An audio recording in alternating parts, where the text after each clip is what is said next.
two standing postures that beginning students often learn are the warrior poses, Warrior 1 and Warrior 2.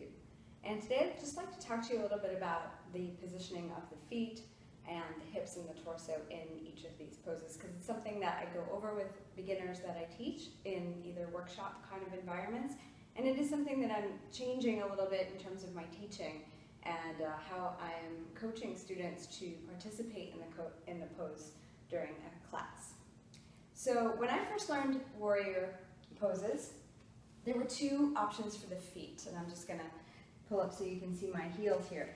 Either the heels were in line with one another, and you took a wide stance, bending into the front knee and straightening the back leg. All right? Or the alternative positioning for the feet, there was, instead of heels in one line, you had the front heel in line with the back arch, and then you stepped a nice long stance bending into the front knee. All right? In either foot position, the front knee would be bent 90 degrees, as it generally is, and the knee would move out toward the pinky toe side of the foot so it wasn't rolling in. Two very common mispositionings and misalignments of the front leg in these warrior poses are to have the knee come out over the ankle very far, putting some strain on the knee, or, I'll turn this way so you can see, or having the knee roll in. And so we want to keep the knee at that 90-degree position. That said, the back leg is straight, pressing into the pinky toe side of the back foot.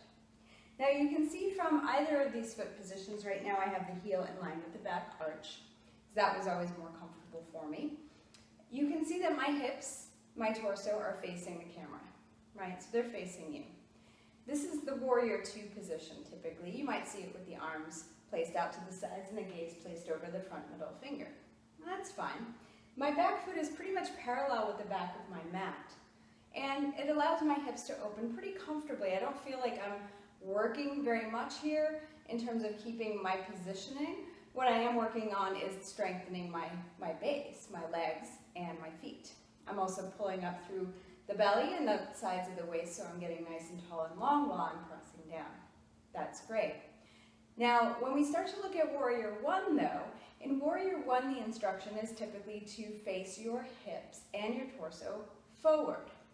So if I don't do anything to change my feet here, what happens? Well, I have to, and I often see this, and I used to do it too, I manually square my hips, right? So I have to press onto my hips and try to rotate them forward, and I'm sort of halfway there, but not really. And then the arms come up over the head for Warrior 1, and I'm feeling like I'm not quite there, and there might be some strain on my back knee. I might be bending the back knee to try to help my hips around, or just constantly feeling, frustrated that I can't really face the front of the room here. When I did my 200-hour training at a wonderful place called Kripalu, we were taught actually to teach Warrior 1 with the back heel up, because you can see what happens when I lift my back heel and rotate on the ball of the foot, squaring my hips and my torso to the front of the room happens naturally, right? There's this natural rotation of the pelvis and the hips to square me to the front of the room. I'm pressing through the back heel. However, this is often a different pose, right? And actually I need to step in a little bit so I feel more balanced here. So, this is not quite Warrior 1. It's more of a crescent lunge. This doesn't feel comfortable. It may not be safe for you. So, where's the happy medium? So, one of the ways that I've been cueing Warrior 1 lately that I find very helpful personally, and hope that my students do as well, is to have sort of a blend of those two things. So instead of having the back heel up, as you would for crescent lunge, that helps facilitate the movement of the hips forward, or being in that position where you're forcing the hips forward, you want to step the back foot in a little bit closer so that the heel can come down, but you can still comfortably keep the hips forward. So your stance is actually shorter lengthwise on the mat. That front knee will still be bent 90 degrees, right? So you can find, by just stepping in a little bit, where's that perfect position where you can keep the back heel down, the back toes down, and yet comfortably have the hips facing forward in warrior one. You know, the arms, you know, I'm not talking so much about the arms now, but generally the arms will be up over the head. That's a whole different topic in terms of shoulders and pinching in the shoulders there and causing some stress.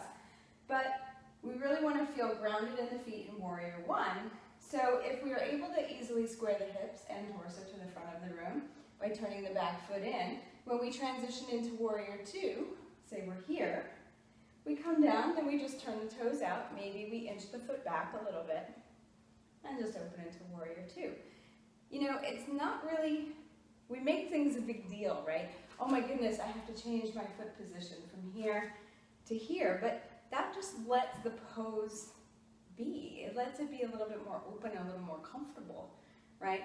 And so then you can work the rest of the pose. You can work and feel the energy of the poses. Warriors in particular, I love feeling that calm, grounded, centered energy in a posture like that. So feel free to play with your stance a little bit from warrior one to warrior two. The other thing you want to make sure is that you're not so much on a tightrope, even if your stance lengthwise is shorter for warrior one. You know, you can step out wider too. You want to feel like you're really stable here in your base. So sometimes just little changes, you know, I'm going to just turn my toes out slightly, just slightly, and see what happens. How does that feel? How does that feel in my body? Do I feel more grounded? Can I root down more? Can I lift up more? Right? And so just playing micro movements, little movements that you can explore to make your warrior ones and your warrior twos more comfortable for you. I hope this is helpful. Talk to you soon.